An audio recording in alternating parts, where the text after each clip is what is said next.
I wanted to become a banker. I wanted all the money in the world. It's 1991.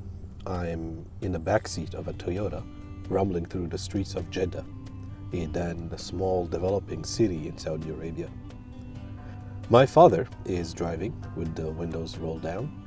The heat is radiating off the fresh asphalt, and I'm looking out as the new palm trees appear in the scene.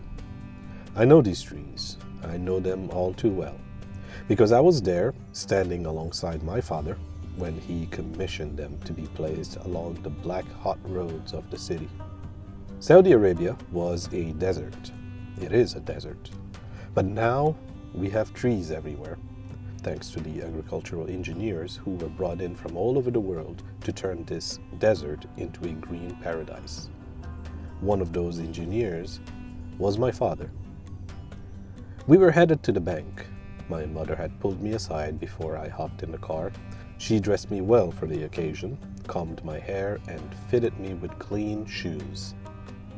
We were not just going to any bank.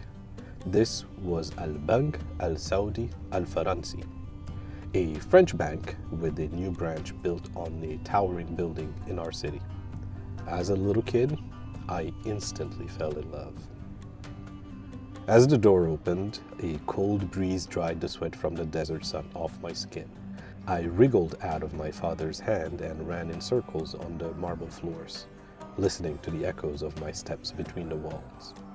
I stopped right in the center and looked up at the beautiful golden chandelier.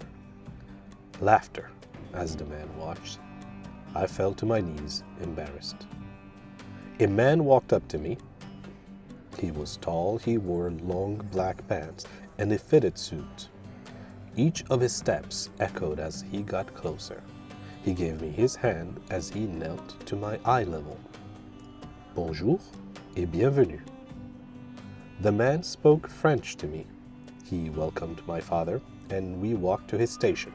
He lifted me into a chair where I comfortably sank into the cushion and my feet dangled. He walked to his seat behind a computer monitor, and then he and my father disappeared in a grown-up conversation. It was my very first time in a bank. I wanted to stand up, walk around, and study everything I could see, but I was too shy. From my seat, I looked down under the desk where I could see the man's shoes. They were black, shiny shoes, freshly polished. They looked like marbles. I looked at my father's shoes, brown, clean, though they reflected the reality of working under the desert sun. But clearly, I preferred the black shoes. Through the glass, I looked out and saw a man pushing what looked like a giant door, but it was circular. I stood on the chair, watching a man somehow single-handedly pushing it ajar.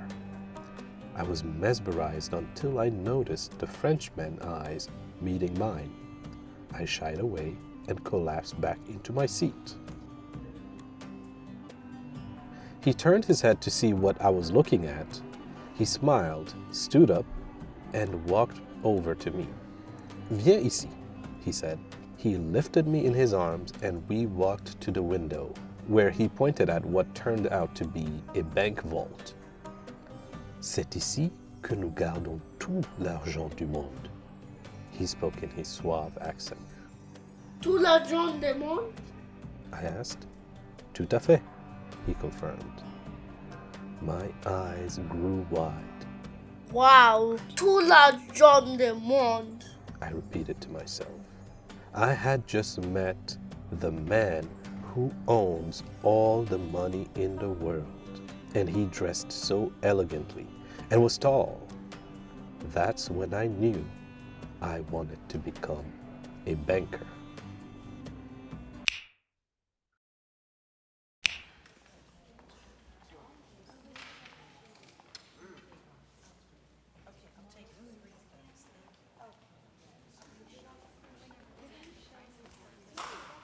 It's 2008, and I'm in the land of opportunity, kneeling down in the bathroom. I'm almost inside the toilet bowl.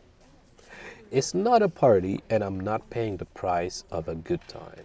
No, I have a brush in hand, and, well, I'm cleaning the toilet. It's a public bathroom in a high-end furniture store. When the janitors are too busy, they call me to clean the bathrooms. It's a humiliating routine. I hate it.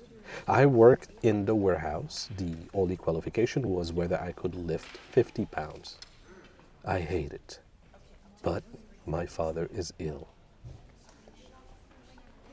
I did not become a banker. Nobody became a banker in the 2008 recession. A story doesn't end after a setback. If I learned anything, it is that when you are willing to do the work, the opportunity will come. The things we chase for the wrong reasons often end up teaching us the right lessons. My father, an engineer, a government worker, was on a mission. It took me many years to connect the dots. Now, I can finally see the lines forming. Whenever I leave the bathroom, I see the large golden chandelier in the center of the furniture store. It burns bright like the desert sun. It reminds me of who I am and where I came from. I followed in my father's footsteps. I followed him everywhere and learned to see the world. I saw the bankers, the engineers, even the politicians. I walked with them. I talked with them. They were happy to have a little curious child walk among them. And I learned to write. I learned to tell stories. If you are willing to follow me in this journey, I promise I'll lead you to the shores of wonder.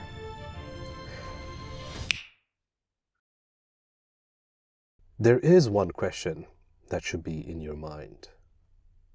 Why was my father at the bank on that day? Thank you for listening.